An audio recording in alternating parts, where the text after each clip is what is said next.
Hello everyone, welcome back to the Ghost Story YouTube channel. Before listening to today's ghost stories, don't forget to like, share, and subscribe to support the channel. Thank you very much. Today we continue with many ghost stories sent in by viewers from different places. If any of you have ghost stories that you'd like to share, you can send them to the Gmail address, phone number shown on the screen, or through the Facebook fan page. Have you ever wondered why karaoke bars and hotels seem to have so many ghost stories? To find out why, let's get into today's collection of stories. Today, we will hear stories that took place inside karaoke bars and hotels. Story 1. The spirits inside a massage parlor in District 12. A man said that years ago he lived in District 12 with his wife and their newborn baby. Their life was quite normal until one day he received a phone call from one of his wife's relatives. This relative wanted to cooperate in business with him. At that time, the relative was working together with a friend and had opened a massage parlor combined with a hotel. The relative invited him to help manage the place and become a business partner. During his first days working there, he mainly worked the night shift. The moment he stepped into the building, he felt that the atmosphere was gloomy and strange. The building had 4 floors, a rooftop, and a basement. The establishment had even changed its name once before, though he preferred not to mention the name. From the first days he worked there, he noticed the female employees often whisper among themselves about something. They also frequently bought offerings to perform rituals. At first, he assumed they were simply making offerings on special lunar dates and thought nothing of it. Part of his job was inspecting the building alone, from the 4th floor down to the ground floor, checking whether lights had been left on. Every time he did this, he felt as if someone was following him from behind. Whenever he walked the building alone, he felt an intense chill run down his spine. After several such experiences, he became too afraid to continue making those rounds alone. About a month later, one night, he escorted a customer to the 4th floor. Specifically, he took the customer to room 404 for a massage session. After leading the customer inside, he sat outside the room on a chair to make sure customers would not harass the female employees. While sitting there, he listened to music and eventually leaned back to rest. He had only been lying down for a short time when suddenly his entire body became immobile. His limbs stiffened as though they had turned into stone. Then he heard many children's voices around him. They sounded as if they were playing and running circles around his body. Terrified, he tried to shout for the employee inside the room to come help him. However, nobody could hear him. At the same time, he could clearly hear the customers and employees talking inside the room, yet none of them heard his cries for help. While trapped in that state of paralysis, he saw clearly beside his head the figure of a child around 7 or 8 years old. The child was trying to pull his head downward with great force. He could hear strange straining sounds near his ears, as if the child was struggling to drag something heavy. All he could do was groan helplessly. A few minutes later, while the child continued trying to pull his head down, he looked toward the room opposite room 404, which was room 401. Suddenly, a woman flew straight out from room 401. She floated directly toward him. Her hair was slightly longer than shoulder length, though he could not clearly see her face. She flew right up to him and pressed her face close to his. He was absolutely terrified. At that moment, he suddenly fell from a chair. He crashed hard against the wall across from him. After falling, he quickly got up and ran out of the area. He added that when he had taken the customer upstairs, It was around 11:45 p.m. when he ran downstairs and told everyone what had happened. They immediately knew he had encountered something supernatural. However, the manager never told him the truth about the woman in the building. The next morning, while eating beef noodle soup at a shop across the alley from his workplace, he told the owner about what had happened. The woman selling noodles said, "Last night you met the spirit of a young woman who hanged herself inside that building." According to her, the young woman had become pregnant with a boy from her school. When people found out, they pressured her to get an abortion. She refused. Eventually, she hanged herself inside room 404. Even worse, since the building's construction began, several workers had died in workplace accidents there. Because of this, employees were frequently frightened by spirits. Some even claimed the ghost appeared as vividly as living people. After hearing the history of the building, he finally understood why the atmosphere felt so strange. For 4 days after the incident, the top of his head continued to ache severely. The following day, he checked the security camera footage from the night of the encounter. The footage showed only himself lying on the sofa, clutching his head and writhing around. There was no child. There was no woman. Still frightened, he continued working there for another week before resigning. About a month later, he learned that the relative had sold the business. Surprised, he called former employees to ask what had happened. They told him that a customer had died inside room 401, the same room from which he had seen the female ghost emerge. After the massage session ended, the customer suddenly died inside the room. Following that incident, the business suffered heavy losses for 5 or 6 months and eventually shut down permanently. From that point on, he fully believed that spirits truly exist because he had seen them with his own eyes. Story 2. Deaths in a sealed cross inside a hotel sign in Nha Trang. This story was sent by Mr. H through Gmail. He lives in Nha Trang.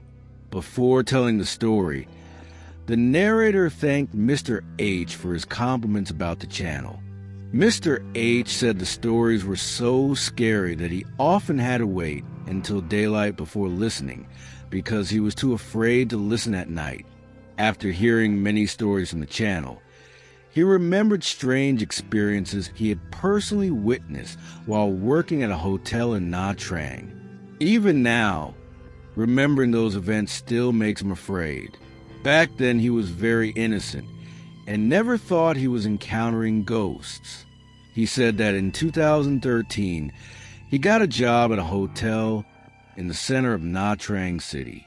The hotel had existed since 1993, making it quite old. Although located downtown, the property was very large and filled with trees. Most of the trees were ancient ones with enormous canopies.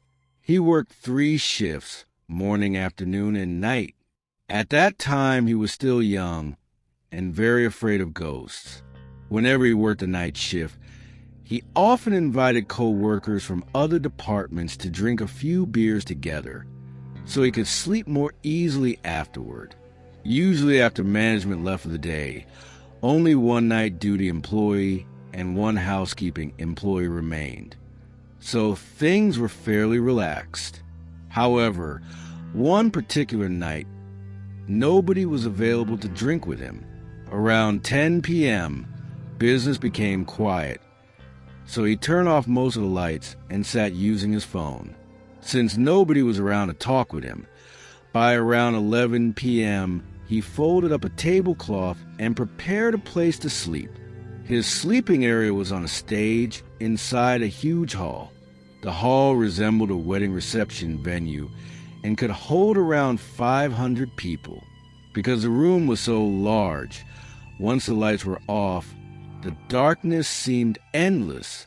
The only light came from the faint green glow of the emergency exit signs. He lay down and tried to sleep. By midnight, he still could not fall asleep because he had not drunk any beer that night. Outside, he could hear countless sounds: geckos calling, cats meowing, and strange noises as though someone was rummaging through objects. Eventually, he drifted off to sleep. Then the thing he feared finally happened. While sleeping deeply, he suddenly heard a voice beside him. A woman was calling out, "Wake up, wake up." He remembers clearly that the voice belonged to a foreign woman. Even today, thinking about it gives him goosebumps. Startled awake, he thought he had overslept because every day he needed to wake up at 4 a.m. to prepare breakfast for hotel guests. He quickly grabbed his phone. It was only a little after 2 a.m. At that point, he still didn't suspect anything supernatural. He simply assumed it had been a dream, relieved that he wasn't late. He put his phone down and went back to sleep. A while later, he was awakened again by the same woman. Though still half asleep, he somehow sensed exactly where she was standing. She stood at the steps leading up to the stage where he was sleeping. He saw a woman dressed entirely in white with long hair hanging down. This time he woke up completely. Checking his phone again, he saw it was only a little after 3 a.m. Now, he was genuinely frightened. He immediately ran to the kitchen where an older cook was sleeping.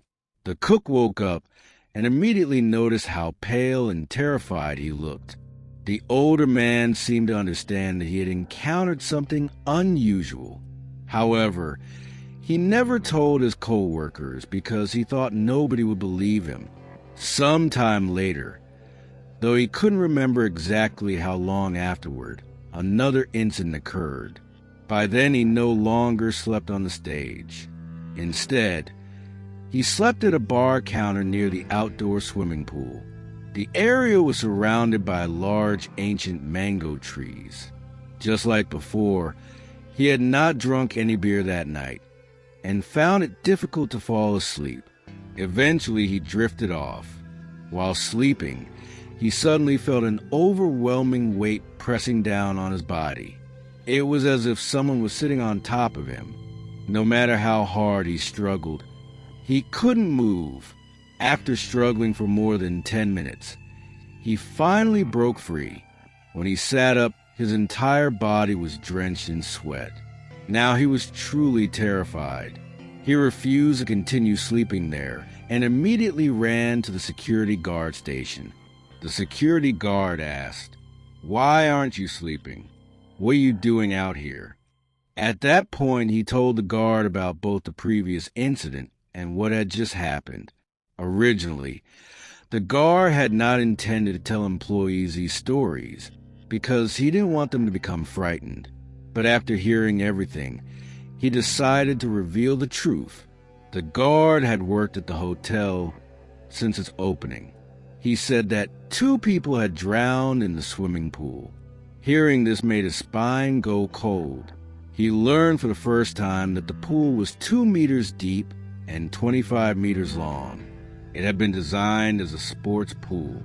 If someone accidentally got into trouble there, death could come very quickly. The guard then suggested that perhaps the spirit pressing on him was the ghost of a foreign backpacker.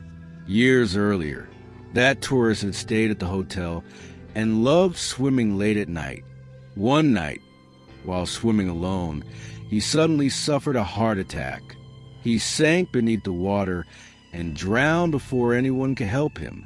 Since then, security guards often heard sounds as if someone had jumped into the swimming pool during the night.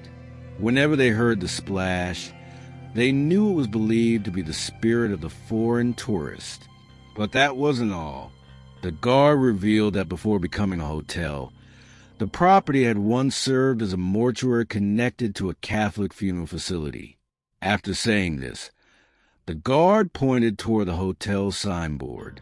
Inside the signboard was a small cross placed there to suppress restless spirits. After hearing and seeing all this, he became convinced that the hotel was far from ordinary. However, the salary was good and he had only recently been hired, so he did not dare quit. Instead, every night before sleeping, he would quietly ask the spirits not to come and frighten him. He swore that everything in this story was absolutely true. Anyone from Nha Trang might even recognize the hotel he was talking about. And that concludes the story of the foreign backpacker's spirit in the hotel in Nha Trang. Story 3. The ghost of a young woman in a boarding school dormitory. This story began when the sender was in 11th grade. At that time, the sender attended a boarding school in the province. It was winter and the weather was very cold. The sender had a close friend named Ms. H. Because of the cold weather, the two decided to sleep together in one bed inside the dormitory. That night, the sender slept beside Ms. H. Ms. H slept on the outside, while the sender slept closer to the wall. The dormitory was already famous for ghost stories. In particular, room 201, the very room they were staying in, was said to be haunted, although many rumors circulated. The sender had never personally experienced anything. Then came the fateful night. The next night, the girl in white appeared again. This time Hans saw her, while the writer did not. The other girls in the room tried to explain it away, saying that maybe Han was spiritually weak, which was why she kept seeing things. Because of that, the girls told the writer and Han to stop sleeping together and return to their own beds. And strangely enough, after they started sleeping separately, the writer never saw the girl in white again. However, Han continued to be haunted after they separated. The frequency of Han's encounters became even greater. Almost every time she saw the girl, the spirit would be standing at the foot of her bed. On nights when the figure wasn't there, she would appear in the corner beside the wardrobe. After being frightened so many times, Han finally told her parents back home. Her mother said that perhaps the spirit was following her, but since it had not harmed her, she should not be too afraid. Even so, her mother prepared several protective charms for her to wear. After Han started wearing those charms, she no longer saw the girl in white. Sometime later, the writer asked several senior students about room 201.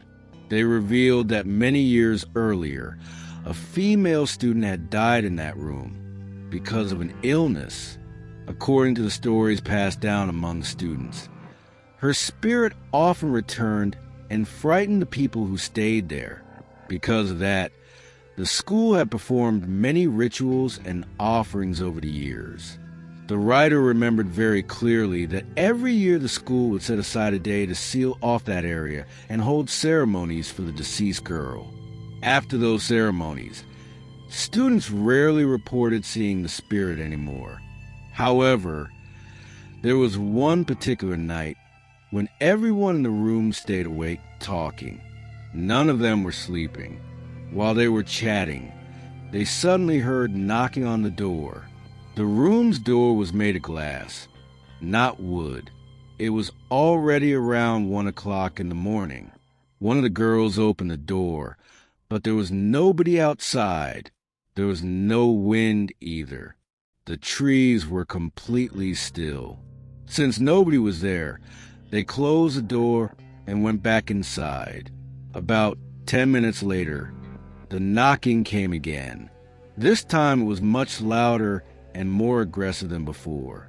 By then, the writer had become irritated and suddenly spoke toward the door.